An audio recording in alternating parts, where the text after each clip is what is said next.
Isso aqui não é um vídeo sobre pênalti perdido, não é sobre só a eliminação do Fluminense, né? Eu vou falar aqui hoje o necessário, o que tiver que ser falado. E olha, não é sobre detalhe, não é sobre clássico é clássico. Quem vier com esse papo, ou é burro, ou tá fingindo que não entende. Tô gravando esse vídeo aqui no dia seguinte após a eliminação, mais calmo, porque eu acho que se eu viesse gravar no momento que aconteceu, eu ia falar tanta coisa que talvez eu sairia preso. O que eu falaria pro ser humano do Everaldo, né, pro Freitas. Então hoje eu preferi vir de cabeça fria, montar um roteiro bem legal e explicar pra vocês o seguinte, que o Fluminense foi eliminado pelo Vasco na Copa do Brasil, porque construiu esse cenário com as próprias mãos. Isso aqui não começou ontem, não começou no Maracanã lotado, não começou no erro A ou B. Isso vem sendo escrito desde 2024. Então hoje eu vou fazer aqui o que muita gente evita, que é ligar os pontos do campo à diretoria, da renovação por gratidão, à venda de joia, do discurso bonito e à realidade patética. Então, se você não tem paciência para vídeo longo, já recomendo você sair agora, porque não vai ter resumo, não vai ter corte. Vai ser um vídeo longo, desossando tudo. Então, é um vídeo muito legal, espero que vocês vejam. Não tenho plano meta aqui de tempo de vídeo, eu sei que vai ficar longo. Então, vamos pela primeira parte, que é falar do jogo e o porquê o Fluminense não mereceu. Antes de tudo, parabéns pelo Vasco da Gama aí, que chegou à final de forma justa. Não foi no apito, não foi no roubo, não foi no sei lá o quê. Forma justa, jogou o futebol. E falando do Fluminense, vamos começar pelo campo, porque sempre tem um espertinho que fala que crítica de gestão é cortina de fumaça. O Fluminense não mereceu se classificar. Isso não é opinião emocional, é leitura de jogo. O Vasco criou mais chances claras durante os dois jogos. O goleiro Fábio, de novo, o melhor jogador do Fluminense. Thiago Silva salvou a bola em cima da linha, né? O destaque do confronto foi um moleque da base do Vasco. Enquanto isso, o Fluminense não conseguiu construir um ataque funcional, fez gol contra, perdeu 2 pênaltis e tem atacantes que estão há meses sem marcar.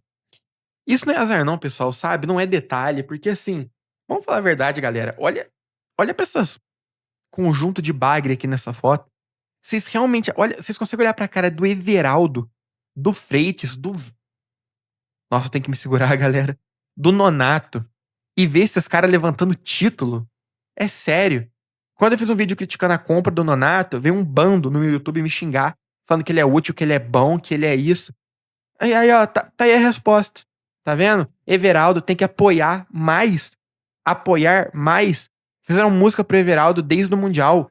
Ele jogou 58 jogos, galera. E tem 8 gols no ano.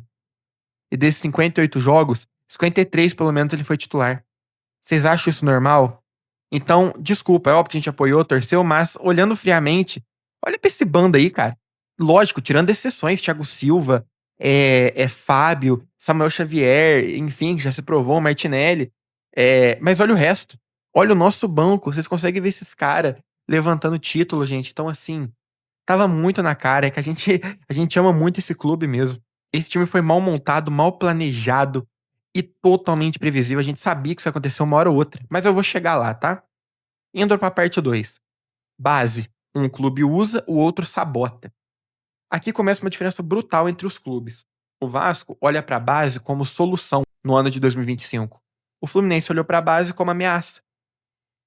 Cara, caralho, Riquelme, Lavega, Lescano, Wallace Davi, Júlio Fidelis, moleques que poderiam errar, aprender, ganhar casca. Naquele jogo contra o São Paulo, cara, quantos jogos o Fluminense não teve esse ano que já tava o jogo resolvido, podendo pôr os moleques pra jogar?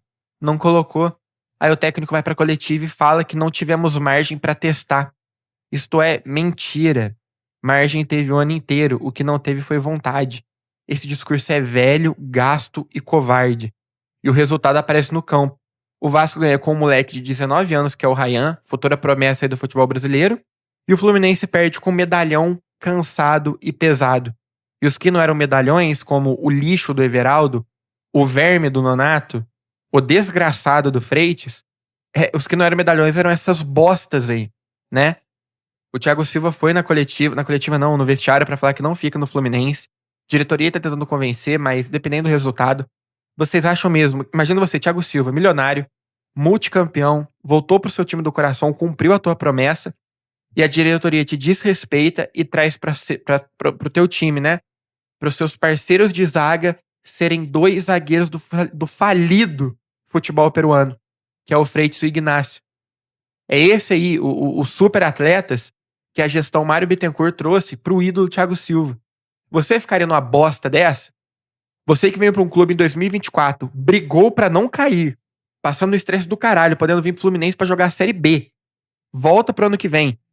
A maior ano de arrecadação do clube. Contratam este bando de vermes. Eu vou chegar lá, tá? Eu vou falar um por um. Contrata este bando e desrespeita completamente tua história. Thiago Silva está mais que certo, inclusive, tá? E indo pra terceira parte desse vídeo, que é o clima de terra arrasada. Como a gente não tem paz, olha só o contexto geral. Porque o futebol não acontece no vácuo, não, tá? Flamengo empilhando títulos. Flamengo podendo ser campeão mundial. Vasco podendo ser campeão da Copa do Brasil no Maracanã. E o Fluminense assistindo. Como falado ali há pouco, né? O Nino, o Thiago Silva, no caso, se despede do elenco. Duvido que vai permanecer. E trazer agora, antes a gente tinha a teoria, né, era Thiago Silva e Nino pro ano que vem. Agora vai ter que trazer mais dois zagueiros, né? Trazer Nino resolve tudo? Claro que não. Um jogador não conserta um projeto podre, que foi o desse ano. Na parte 4 desse vídeo, quem serve neste elenco, tá? Eu vou ser frio aqui agora. Titulares aceitáveis hoje. Fábio, enquanto o físico permitir, né? Porque o Fábio já é um senhor de 45 anos. Hoje, titular incontestável, mas tomara que assim permaneça. Samuel Xavier tá no limite também. Martinelli e Hércules, ok, nada além disso. E Lúcio Acosta com ressalva. Jogadores de grupo que não são protagonistas. Canóbio, Serna, Ignacio e Freitas. O ataque não existe, né? Everaldo não entrega, John Kennedy não entrega. Cano, tudo bem, veio de lesão. O histórico pesa, tá? Mas o físico cobra. Infelizmente, Cano é ídolo, maior de todos. E mais um ano com o Germancano terminando artilheiro do Fluminense na temporada. Isso aqui não é pra passar pano pra ele não, tá? É pra vocês verem o ano que foi do ataque do Fluminense. Germancano mais uma vez, sem joelho, lesionado, com uma idade avançada, terminando o ano como artilheiro da temporada. Com menos... Mano, caralho. O Everaldo tendo o triplo de jogos de Germancano, não conseguiu fazer 10 gols na temporada. Emocionante, né, cara? E agora eu vou entrar aqui pra uma parte especial do vídeo, né, que é a doença da gratidão. E esse capítulo aqui à parte não é complemento, não é corte curto, não é resumo, é a autópsia completa da gestão do Fluminense entre o fim de 24 e dezembro de 2025. Agradeço aí ao Flu Resenha do Twitter, tá, que fez o trabalho sujo pra gente. Então, todo mérito, a busca, né, e a autópsia por ele. Pra ele, né, na verdade, que permitiu essa parte aqui do vídeo. Vamos começar pela abertura, a origem da merda. Começa o coração de tudo. Se você não entender essa parte, você nunca vai entender o porquê o Fluminense foi eliminado pelo Vasco, eliminado pelo Lanús, e porque o time não faz gol. Porque o elenco é fraco e porque 2026 já nasce torto. O Fluminense deixou de ser um clube grande que toma decisão com base em desempenho e passou a ser um clube que toma decisão com base em gratidão. Gratidão não monta elenco, gratidão não ganha título, gratidão não corrige erro.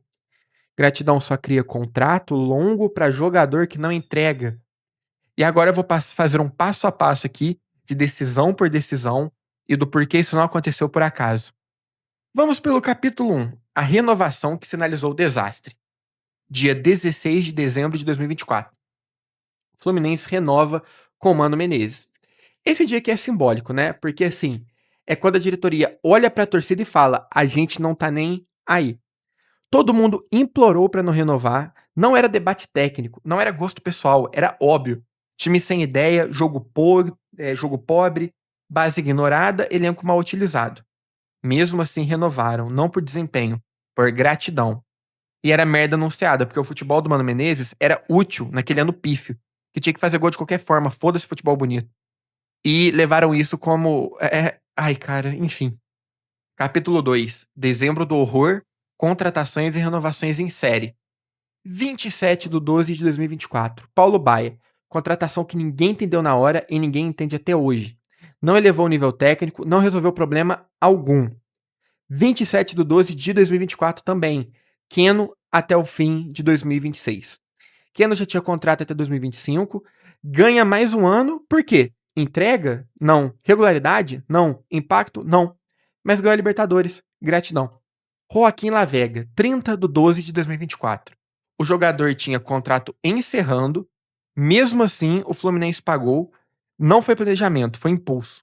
Capítulo 3, o delírio do Rony. E o destino nos salvou.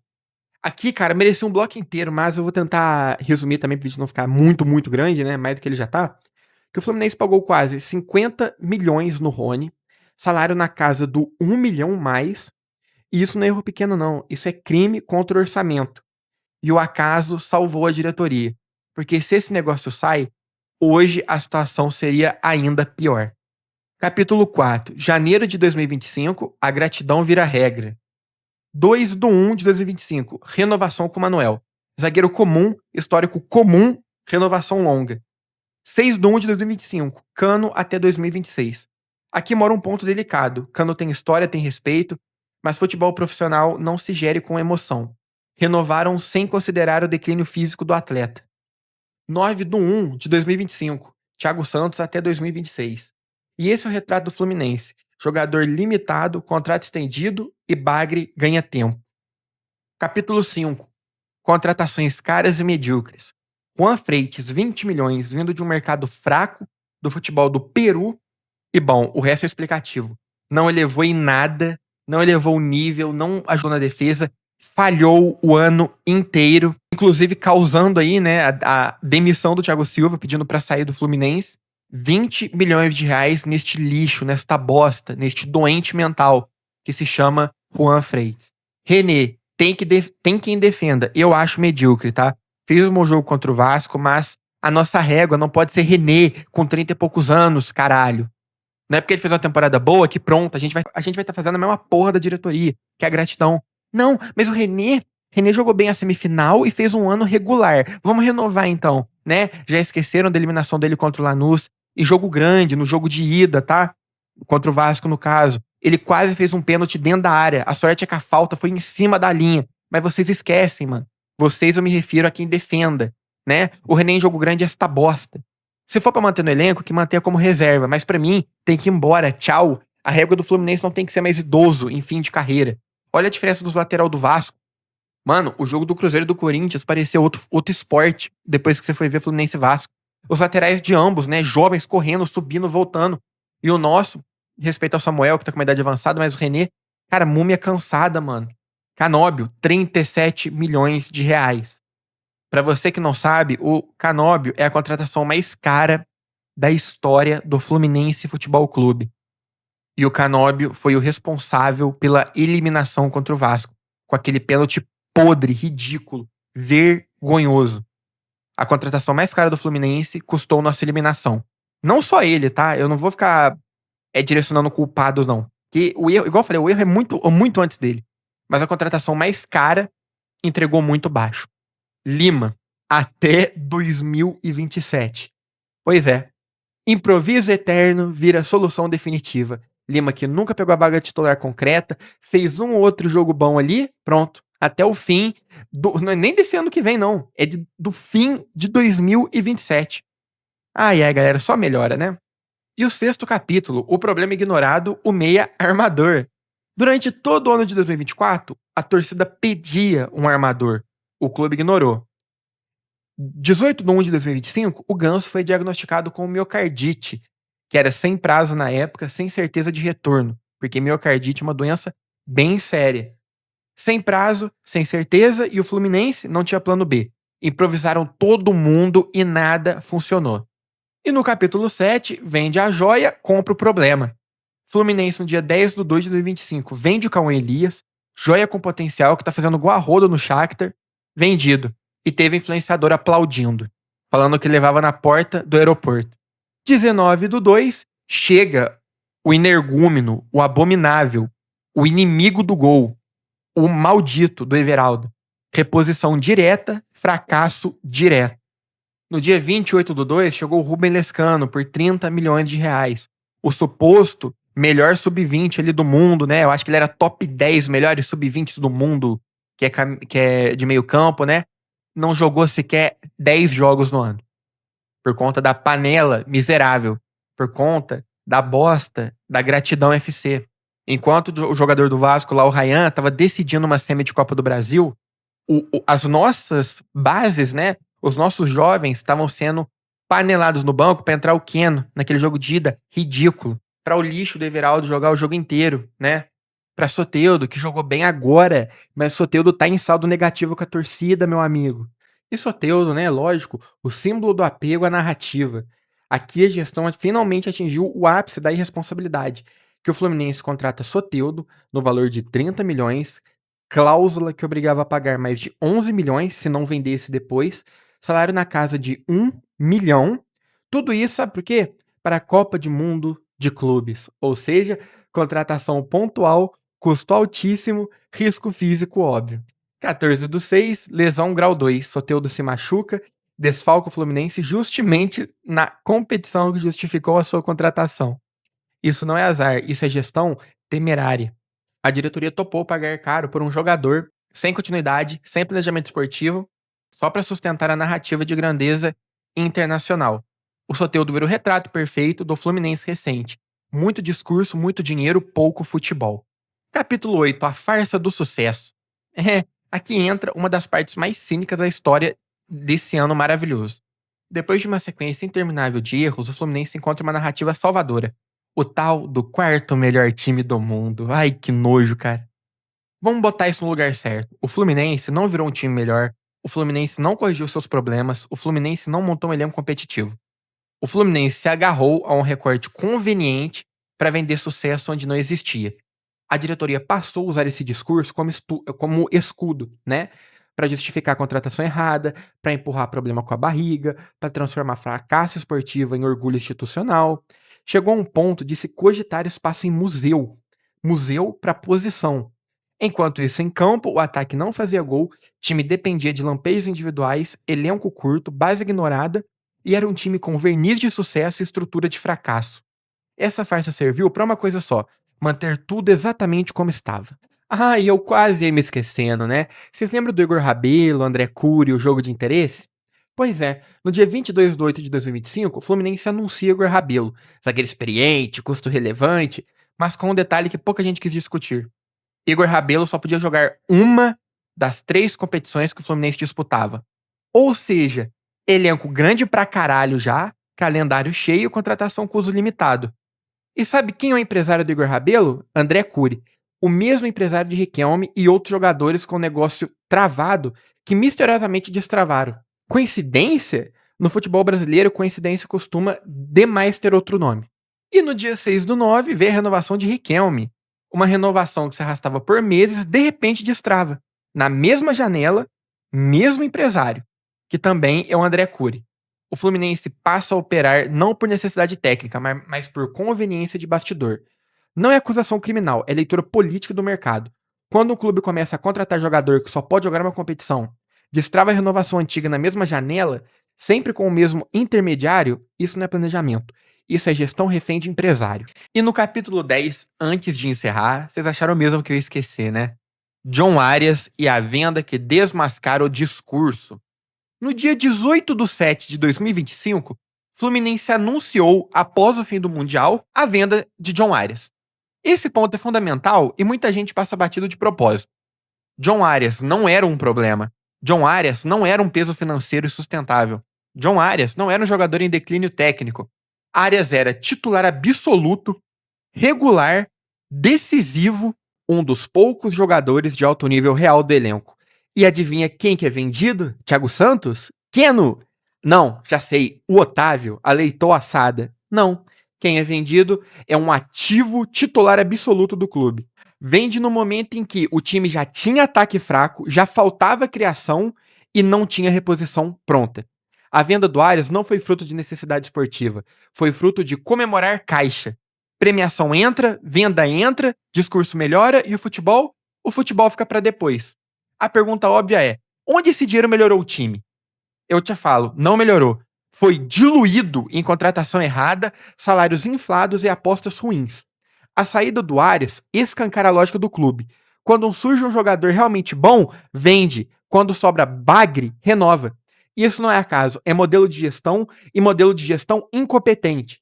Olha clube gigantesco do futebol brasileiro como o Fluminense também, só que com uma diretoria, madura, esperta, profissional. O Daverson fez um dos gols mais importantes da história do Palmeiras, que foi um gol em final de Liberta. O que a Leila fez? Obrigado por tudo, você tá em declínio, vaza. E quais foram os grandes clubes do Daverson, né? Fortaleza. Caiu pra Série B com Fortaleza, né? Esse time do Fluminense, metade desses bagre aí, saindo do Fluminense, galera, vocês acham que vão pra onde? Pra Flamengo, Palmeiras, Atlético Mineiro, Cruzeiro? Vai tudo pra Criciúma, Juventude, Fortaleza agora na Série B, Paysandu. Ou você acha que essas porra aí vai jogar em clube grande da Série A? E o que mais dá ódio em toda esta venda do Arias? O Mário abriu uma coletiva falando que era pra se comemorar e a cereja do bolo. Ele falou que podia ter negado, que não era necessário vender o Arias, mas vendeu por gratidão e amor.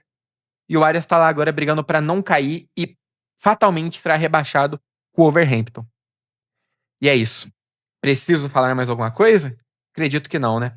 E pra finalizar, né, o nosso lindo final de dezembro, sem surpresa pra ninguém. Chega dezembro, aí some qualquer ilusão. O que via sendo empurrado desde 2024 explode de vez.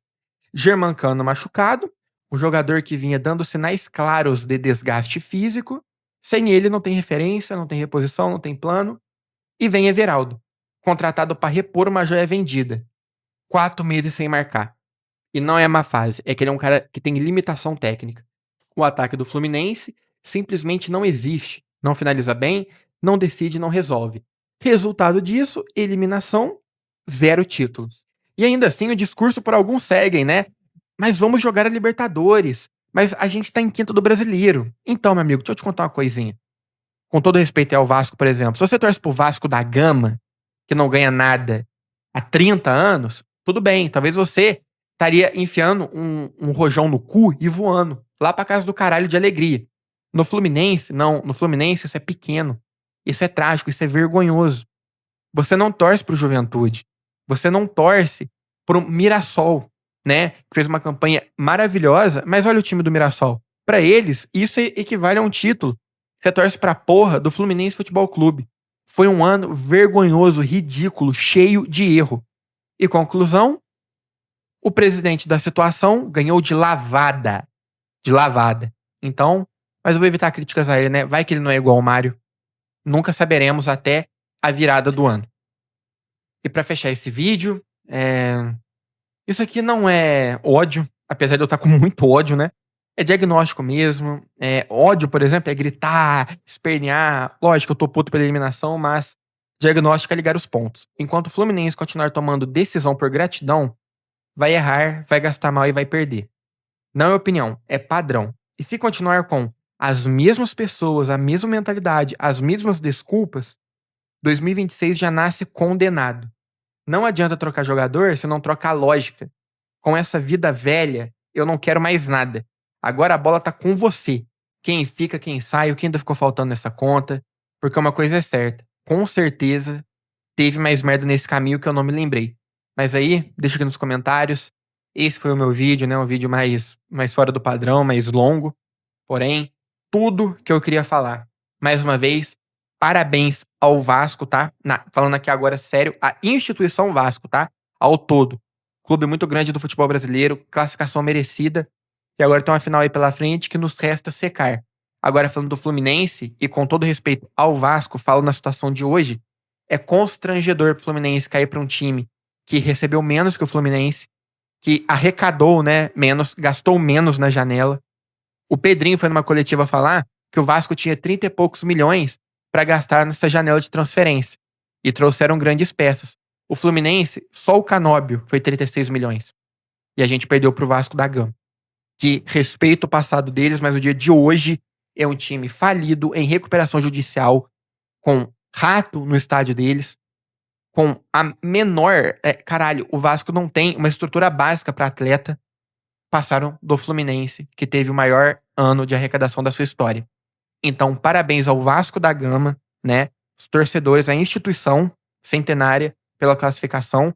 E vai tomar no cu o Fluminense por cair pra esta merda que é o Vasco no dia de hoje. E bom, né? Como eu já cansei de falar aqui no canal, eu não quero estar certo, eu quero ser feliz. E infelizmente, eu e muitos outros tricolores estávamos certos. Tem um vídeo aí no fundo, né, onde eu falei que o problema do Fluminense não é que eu tinha colocado, não é falta de talento, é falta de vergonha. E nesse vídeo eu falava sobre o Fluminense ter boas peças que não jogam, que não eram testadas. E na hora que vocês verem os membros, né, da thumb, bom, infelizmente eu já previ que isso ia acontecer e no vídeo eu ainda falava, né, que se o Fluminense não mudar agora, isso foi há um mês, tá? Não mudar agora, não lutar, não tentar e manter do jeito que tá, vai ser eliminado. De ter feito, né? Então é isso, um abraço. Vejo vocês no próximo vídeo.